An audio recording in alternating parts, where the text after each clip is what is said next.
welcome you to the deep dive. Today, we're stepping far outside the everyday and into a truly fascinating conversation recorded over 60 years ago. We are talking high-level metaphysics, consciousness structures, and the absolute necessity of living in a cushioned reality. Right, but it starts somewhere really grounded. It really does. But we're starting in a deeply relatable place. Domestic chaos and a hilarious argument over furniture placement. That's the genius of this material, isn't it? Our source today is session 35 of the early sessions, book 1 of Seth material, Okay. specifically recorded on March 16th, 1964. And this one is just a spectacular blend of high cosmology and it essentially amounts to couples therapy, Yeah. delivered by an interdimensional entity. Delivered with a lot of humor, too. So our mission today is pretty straightforward. We're going to unpack the most profound insights Seth delivers here. Yeah, focusing on some key areas. Exactly. Specifically regarding the inner senses, the ego's critical role as a shock absorber, and maybe, most importantly, why we are consciously shielded from the mind-shattering fullness of what he calls true reality. Right. Understanding that shielding mechanism is huge. We think this knowledge really provides an indispensable shortcut to getting your head around this material quickly, but, thoroughly. And before we dive into the furniture wars, as you call them, Yeah. you want to make it clear. We are distributing this deep dive free of charge. It's on all major platforms, purely for educational purposes. Absolutely. We need to credit the incredible Seth material and the publisher, New Awareness Network. It's just essential context for anyone interested in exploring multidimensional reality, consciousness, all that good stuff. Okay, let's get into the deep end then. But like we said, we have to start with the specific situation Seth addresses right off the bat. The besieged Ruburt and the besieged Joseph. Which is Jane Roberts, the channel, and her husband, Robert Butts, of course. And the tone here is, it's simultaneously empathetic and deeply amusing, isn't it? Oh, completely. Seth addresses them with great affection.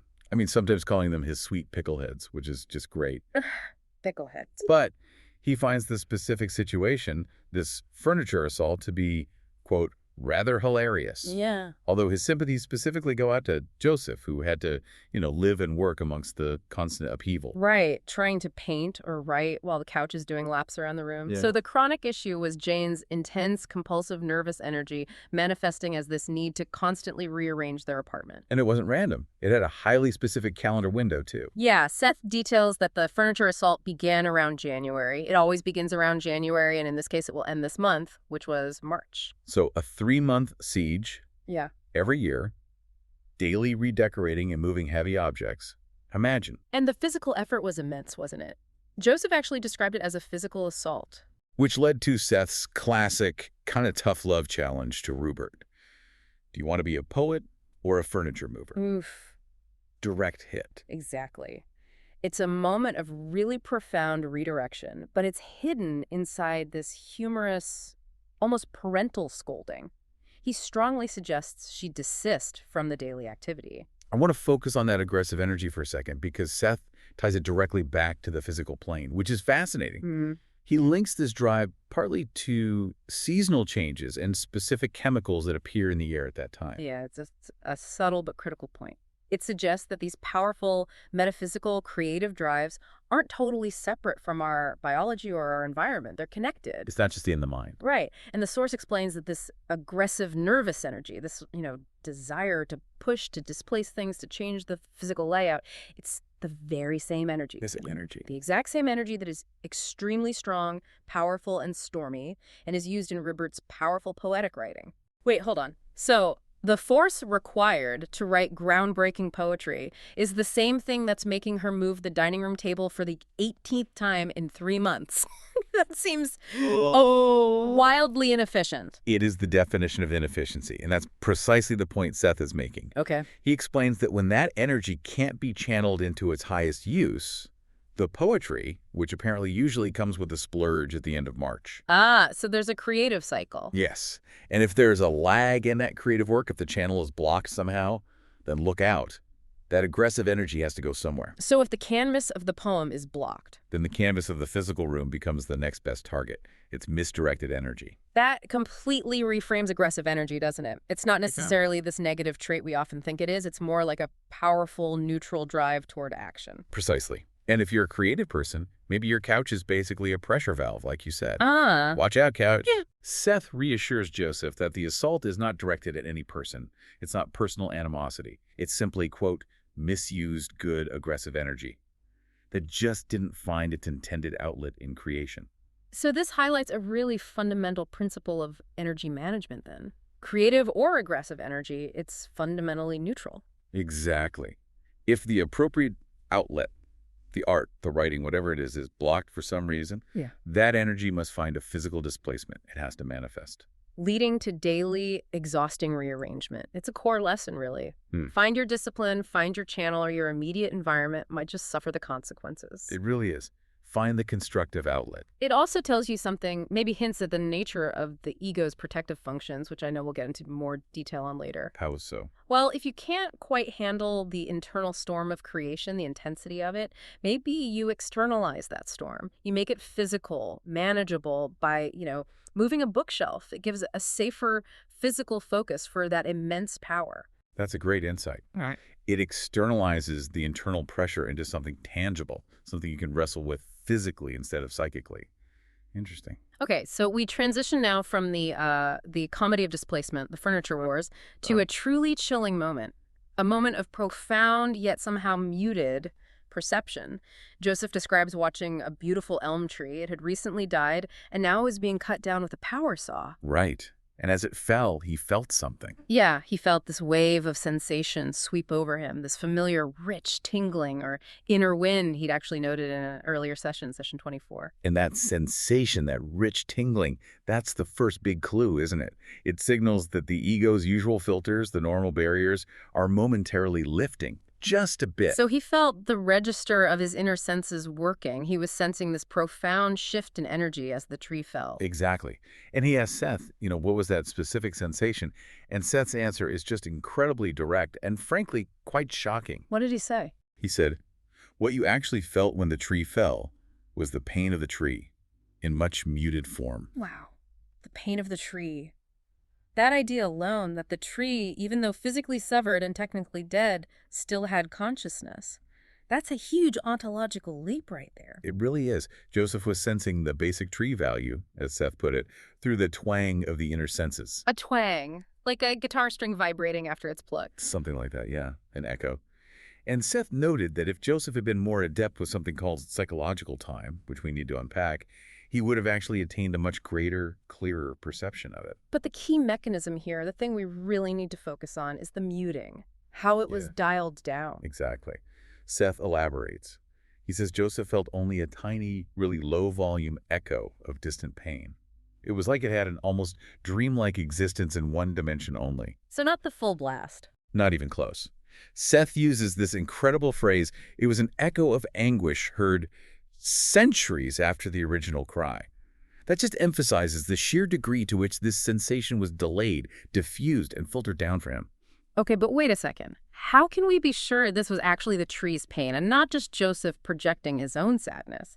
I mean, he loved the tree, it was beautiful, now it's gone.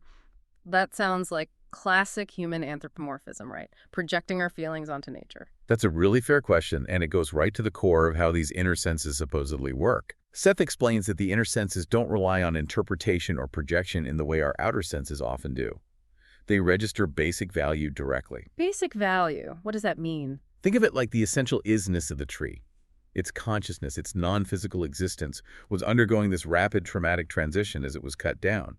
That transition registered as distress on a fundamental energetic level. The sensation Joseph felt wasn't his interpretation of the event. It was the raw data of that energetic shift, translated into an emotional echo that his outer ego could just barely handle. And the proof, perhaps, that our egos are filtering this kind of stuff is right there in the story, too, isn't it? When you look at the person who actually caused the trauma, the workman cutting the tree. Absolutely. A perfect contrast. The man who cut the tree down felt hardly anything. Now, Seth specifies his inner self was aware of the ending on some deeper level. But consciously, on the surface. Nothing. The workman's outer ego was completely shielded. His focus was entirely on the linear physical task, cut the wood, do the job. His reality filter was operating at 100% capacity. Prioritizing survival, efficiency, the task at hand. Exactly, over any kind of existential awareness or empathy for the tree's consciousness. So you have this clear contrast. Joseph, who's maybe a bit more sensitive or open, gets this barely audible twang of distant pain. The workman gets nothing. Silence. And that demonstrates really powerfully the profound protective function of our conscious structure, why we have these filters in the first place. It really brings into sharp focus the sheer scale of reality we are apparently protected from. And Seth is crystal clear on this point. He says, if Joseph had experienced the tree's pain directly and immediately, like the way you'd sense another person's injury through ordinary sight or sound right in front of you, you could not have stood it. That's the quote. It would be like the tearing away of your own limbs. Wow. That intense. That intense. And this is the first really powerful hint in the session that the world we walk around in, the reality we perceive every day, is actively, necessarily dulled for our own safety. So that protective mechanism, that filter, is what allows us to exist in this, stabilized physical reality without being just utterly overwhelmed by the constant, tumultuous everything else that's supposedly surrounding us. It's the essential shield. And that shield, Seth starts to explain, is intimately connected to what we call consciousness itself. And this absolute necessity for a shield, for a buffer, brings us directly to the core metaphysical concepts of this session, the ego, time, and the very nature of consciousness as a barrier. Yeah, Seth starts by stating a truly, really shocking idea when you first hear it. Consciousness itself is a type of barrier. Right. It flips the script entirely. Totally. We usually think of consciousness as a tool for awareness, for expanding perception, for knowing more. How can consciousness possibly act as a limitation or a barrier? Well, think of it acting as a kind of filter, or maybe like a lens that dramatically narrows the focus. Imagine reality as this boundless, multisensory ocean of simultaneous data. Just everything happening at once, everywhere. Okay, I can sort of picture that. Pure information overload. Exactly. Consciousness acts like a very specific lens, forcing that infinite ocean into a single, highly specialized stream of data that we can process sequentially. Like tuning a radio to one station instead of hearing all the static at once? That's a good analogy. And the moment you introduce self-consciousness, that recognition of I, as distinct from the environment from the other, that barrier, that filter, tightens even further. It has to filter and simplify the absolute torrent of information, so that our limited physical mechanism, our brain and body, can actually function without short-circuiting. Okay, so consciousness is the filter. Then what is time? How does that fit in? Time, as we experience it, is a function of that barrier. Seth explains that the very existence of these barriers, consciousness, self-consciousness, is precisely what allows us to experience time in the way we know it. As a linear progression, past, present, future, one moment after another. Exactly. If those barriers were to just disappear, the data stream would cease to be linear. We'd experience something closer to timelessness, or maybe the immediate apprehension of all events occurring simultaneously. And the ego, the I, just cannot compute that. It's not built for it. Not the outer ego, no. It's built for sequence, for cause and effect within that filtered stream. So linear time is basically an illusion, or maybe a construct, that's necessary for the outer ego's survival and function within this filtered reality. It's a mechanism of structure, a way to make sense of the filtered data. Exactly right. It imposes order on the filtered stream. And the closest we can apparently come to bridging this gap, to peeking behind the curtain while still on the physical plane, is through the practice or experience of what Seth calls psychological time. Psychological time. Okay, I think we often equate that simply with, time flying when you're having fun or dragging when you're bored. But Seth defines it much more technically here, doesn't he? How does it actually work in terms of perception? It's much deeper than just subjective perception of clock time, It relates directly to the integrated use of the inner senses we talked about with the tree. Ah, okay. In psychological time, you are tapping into a reality or a layer of reality where events are apprehended more non-linearly. Seth says you can experience many hours in a few clock minutes. Many hours in minutes? It's tied specifically to the third inner sense, according to Seth. This sense, theoretically, perceives past, present, and future simultaneously. In its purest form, it would take no clock time at all. No clock time. Theoretically. But Seth does note that for humans at our current stage of development, operating through a physical brain, there will always be some clock time involved because the brain itself requires some duration for processing. But the depth of that inner experience, how much time you experience inwardly versus clock time, is determined by the ego's readiness and the momentary lifting of those barriers. This brings us then to a really crucial distinction Seth makes. He outlines two ego structures, the outer ego and the inner ego. And they sound like they have fundamentally different jobs, almost different missions. They absolutely do. The outer ego's primary job is all about concentration and stability within the physical world. It has to focus its entire energy on survival in and manipulation of the outer camouflage world. The camouflage world. That term is so evocative and central to this session, isn't it? It strongly suggests that this physical reality we interact with every day isn't the fundamental raw reality. Not at all. It's a highly managed, stabilized projection, almost like a stage set. Designed specifically for what? For the limited bandwidth of the outer ego. Precisely. The inner self, the deeper core of our being, creates this stabilized, predictable environment, this camouflage world, so that the outer ego has a kind of sandbox, a safe place in which to learn, stabilize its identity, and evolve without being utterly overwhelmed by the true intensity of unfiltered reality. So the outer ego manages the camouflage, a stage set. Right. In stark contrast, the inner ego is described as the most self-conscious part of the whole, the spiritual core, you could say. It is inherently capable of experiencing inner and basic reality directly and immediately. And it's strong enough to cope with that. Yes. Seth says it can handle the tumultuous nature of such direct reality experience. It's not fragile, like the outer ego is portrayed. Okay, but if the inner ego is so capable, so strong, why does it bother protecting the outer ego with this elaborate camouflage world?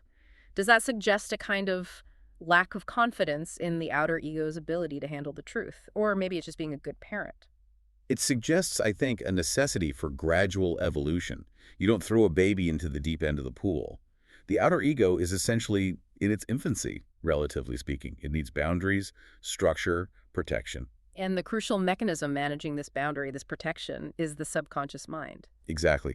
Seth states very clearly that the subconscious cushions the outer ego really against the shock of true reality. It's the ultimate protective layer, the great sifter, the buffer zone. Seth has this fantastic line, it really sticks with you. If sometimes it seems to you that you are living in a dream world, in many respects you are. Yeah. We are actively constructing these complicated dream worlds, these filtered realities, in order to find shelter. But it's not just a comforting thought, like life is but a dream. It's presented as a vital survival mechanism. Absolutely vital. Now, from the ego's limited viewpoint, looking out from within the camouflage, we might view basic, unfiltered reality as potentially savage, uncontrolled, and undisciplined chaos. That's how it might appear to us. Right, because it doesn't follow the rules we're used to. But Seth corrects that assumption. He insists basic reality is not chaotic. It's just so vibrant, so dynamic, so multi-layered and direct that if we were confronted with it right now, at our present state of development, The ego couldn't handle it. it would be instantly destabilized. Yeah. Seth's imagery here is incredibly potent. The outer ego would be like a straw in a hurricane, just poof, it would shatter instantly. I need to understand why, though. Why does the sheer vibrancy or directness of reality cause the ego to shatter? Is it simply information overload, like too much data hitting the processor? Or is it more of an ontological shock? The sudden realization that the stable structure you rely on, like linear time, maybe doesn't fundamentally exist? I think it's both. But the way Seth describes it, the primary issue seems to be the integration of sensory and informational input. It's just too much, too fast, and too unified for a consciousness designed for linear, specialized focus. Okay. To help us visualize the nature of this true basic reality, Seth provides this incredible analogy. He calls the experience an ultrasonic action. Ultrasonic action. Okay, let's break that down, because this feels like the absolute core of why the shield is necessary. It's not just about one sense being overwhelmed, right? It's about a complete sensory merger. Exactly.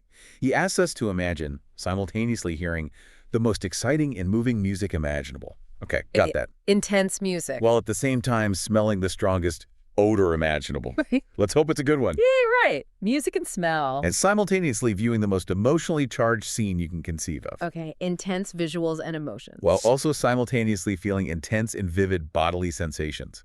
All of it at once. Wow. Music, smell, sight, emotion, physical feeling, all hitting you full blast at the exact same instant. Yes. Now take that hypothetical experience and multiply its intensity by, say, 1,000,000. And crucially, recognize that all those different senses are somehow merging into one single integrated perception. Not separate streams, but one unified whole. Our outer ego, our normal consciousness, is totally built for specialization, isn't it? We process sight, sound, touch, mostly sequentially, or at least in distinct channels. Right, we differentiate. So to integrate them all completely like that, to experience that ultra-vibrant, unified, simultaneous reality, that ultrasonic action that would just completely overload the conscious framework we rely on. That's exactly it. The sheer, unmediated intensity of that integrated multisensory data load is what Seth warns would, quote, blot out only completely the outer ego itself. Blot out the ego. Gone. The specialized structure, designed to focus on one thing at a time, simply cannot cope with experiencing everything all at once, fully integrated. Therefore, the sieve of the subconscious, as he puts it, is absolutely vital, a necessary defense mechanism. It ensures we only get a trickle of reality, maybe, not the full tidal wave. A manageable trickle. That makes the whole muted pain of the tree thing make perfect sense now, doesn't it? Yeah, it really does. It was the subconscious filtering a tiny manageable piece of that ultrasonic reality, specifically for Joseph's benefit. Maybe it was even a little test, something the deeper self allowed through for his development. Could be. Exactly. But this protected state, this reliance on the buffer, it's presented as temporary in the grand scheme of things. Oh, so we don't stay behind the shield forever. No, the material consistently suggests a progression. Over various levels of existence and development, the inner and outer egos are meant to merge.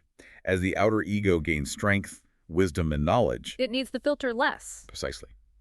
It no longer requires the buffer to the same degree. And the subconscious, in its role as that shield, eventually disappears, as it is no longer needed as a necessary buffer zone. So we eventually graduate beyond needing the camouflage world. That seems to be the trajectory. We are simply in the stage of evolution where we are heavily dependent on that filter for our sanity and function. Okay, whew, that was some dense, powerful material there. The necessity of the ego shield, the ultrasonic reality. It's a lot to take in. It really is mind-bending stuff. Now let's take a moment for a fantastic, very human interlude that happened right smack in the middle of the session. Ah, yes, the TV guy. Exactly. Right during the break, in dictation, Joseph noted in the transcript that the TV cable company serviceman had arrived.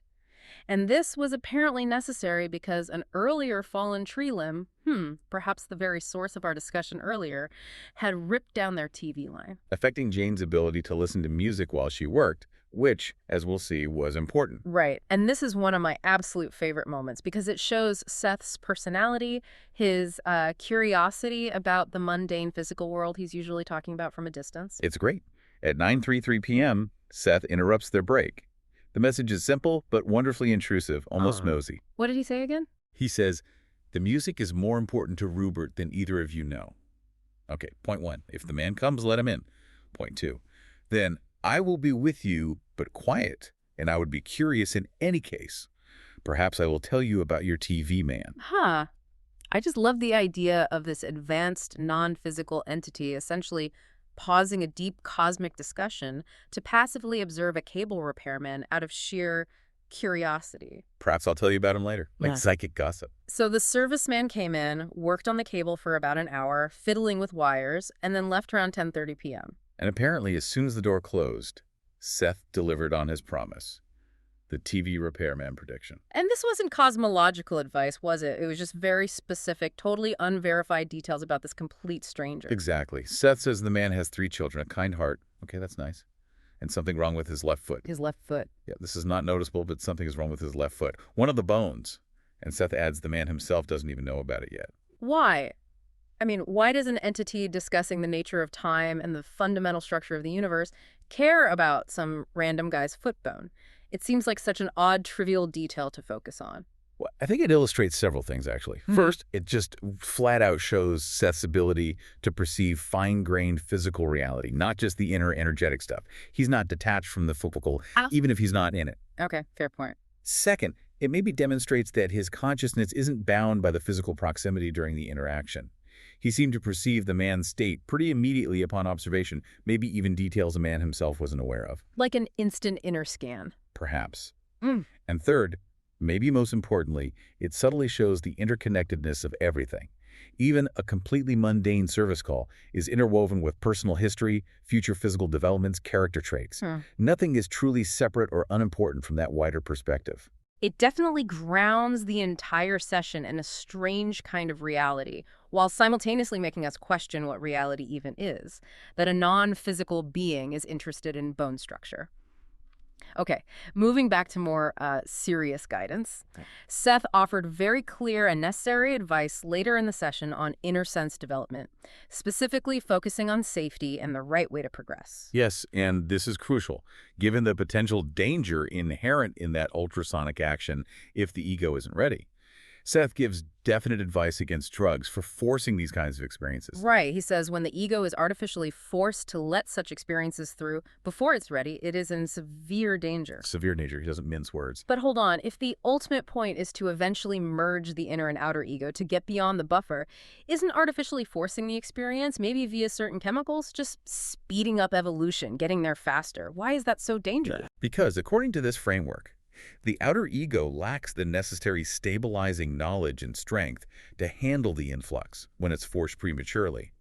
You are essentially kicking down the door, dismantling the protective barrier, before the structure inside is stable enough to stand on its own without the walls. So you're exposed raw without the developed capacity to process it. Exactly. The self, the deeper consciousness, only allows natural progression. Seth emphasizes that legitimate exercises or spontaneous openings will, quote, consume hardly any clock time at all, perhaps happening in brief flashes. Okay. And crucially, they will not be frightening, because the self, in its wisdom, only lets through what the current outer ego structure has the knowledge and strength and ability to deal with. So it's like a self-regulating system. Your deeper self knows your limits. That's the idea. It provides a huge sense of security, really, for the learner or explorer. The universe, or your own deeper consciousness, won't give you more reality than you can handle, unless you artificially intervene and bypass those natural safeguards. That makes sense. Don't kick the door down. Let it open when you have the key. Now, the session also wraps up with some wonderfully specific, almost quirky, domestic and energetic advice, continuing that blend of the profound and the totally practical. Yeah, it loops back to the everyday. The first practical tip related to their sleeping arrangement. Seth advised them specifically to sleep with their heads pointing to the north. My head to the north. Why?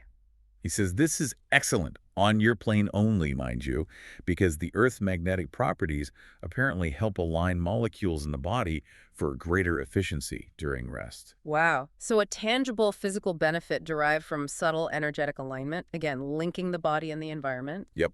And the room function advice was quite strong, too. Mm-hmm. Seth was pretty insistent. Your bed should never be in your main room. The main living area. Right. He notes this isn't only for privacy, which apparently Ruburt squawks about wanting more of. Relatable. But because the main room, while it might be excellent for intellectual work, for socializing, for focused daytime energy, it's simply not good for sleeping. It holds too much active, maybe scattered energy residue. So where should they sleep? The back room, or the small room, is best, he says. Better for rest, regeneration, peace. Different rooms hold different energetic qualities suited for different functions. That's interesting practical advice. Okay, and finally, we get this delightful connection right back to the start of the session and the TV repairman interruption. The reason music is so important to Ruburt. Yes. Seth revealed that Ruburt, Jane, though she claims absolutely no musical knowledge or proficiency in this life, was once highly proficient musically in a past existence, specifically using the lyre. A lyre player. Wow. So that talent, that deep connection to music. It's still there, but it's now channeled into something else. Seth says it manifests as her excellent facility in rhythmic poetry. The innate sense of rhythm and structure finds a new outlet. That makes the whole TV repairman thing even more poignant then, because getting the TV fixed meant she could listen to music again while writing. Exactly. Seth confirms. Music of her preference is an excellent aid to his work, referring to Ruburt Jane, and it reinforces his discipline.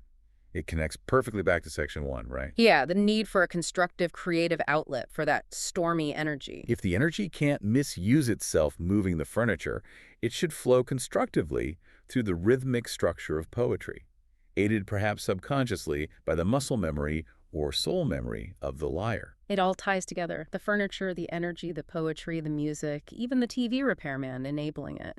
And through it all, Seth keeps the humor and affection flowing, doesn't he? calling them my sweet pickleheads, my piggly wigglies, and even hobbly gobblies at one point. It shows that even while mapping the cosmos and the structure of the psyche, the communication remains deeply personal, affectionate, and even playful. Pickleheads discussing ultrasonic reality.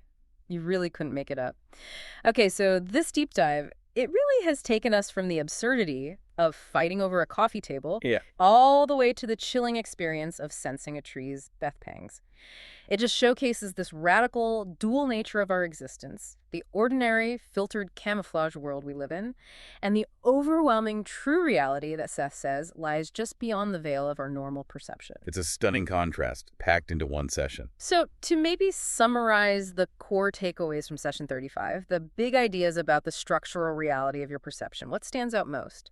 Well, I think there are three huge ones. First, this idea of consciousness as a barrier.